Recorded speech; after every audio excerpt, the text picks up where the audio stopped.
gumawa ng account gamit ang inyong email address at mag-create kayo ng password, or pwede nyo rin pong gamitin yung password and email address na nakalagay din po dyan sa description box. Pwede nyo na rin pong gamitin yung link dyan para ma-direct na po kayo dito sa application na to.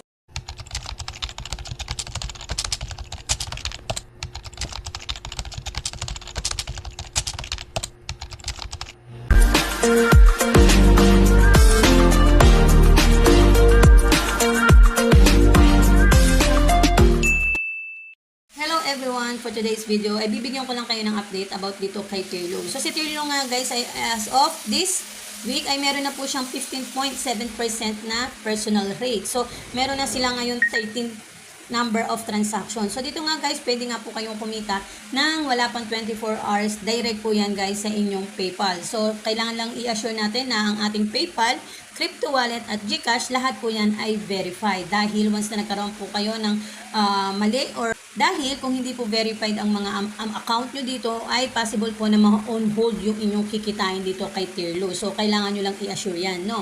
So dito nga guys kay Tirlo ay pwede po kayong mag-trade.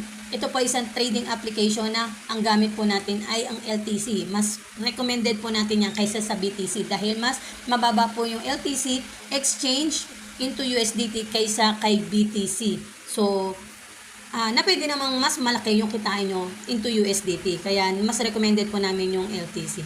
So, that's all for today guys. See you on my next video for the updates. Please watch and like and share na rin po ang mga videos natin. And kung bago ka pa lang sa channel ko, please do subscribe and hit nyo po yung notification bell dahil nagtuturo po ako ng iba't ibang online application, mapa free apps man yan, investment application, or mga free games. Nandito po yan sa ating channel. So that's all for today guys. Bye-bye!